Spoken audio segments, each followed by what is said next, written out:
ready with me kwenda kuruka mimba. First, lazima tufanye cleansing kwa dhambi za weekend before we face our sins. For hii, tutatumia micellar water from Garnier. Ni ya ku-cleanse na kuhydrate ngozi. Pores zikwe open ndio uongo iteleze virahisi. Next, ingia ndani ya mask kwa fikiri wewe ni chef wa Islando vile you'll be cooking lice. Hii ni Garnier 3-in-1 Charcoal Anti-Blackhead. Unaweza tumia kuwash uso, kuscrub uso, ama pia kama mask. Ukishapaka mask tulia. Jiulize kwa nini mwanaume akichelewa na 1 hour huwa anasomewa lakini akichelewa na 1 month anaombewa.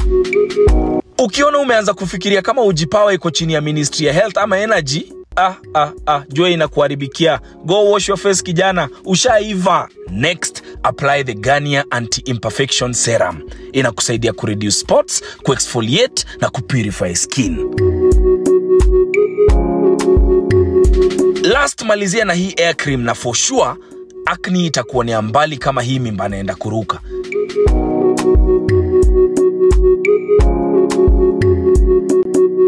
Confidence check. Twende crime scene sasa.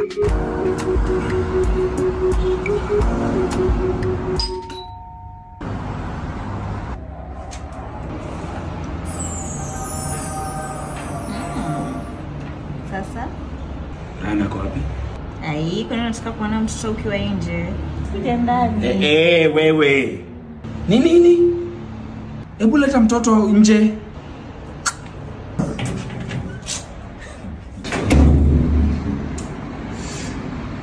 Unaona sasa? By the way, the best way ya kutoroka mimba ni kutopeana. Wewe harakisha bana.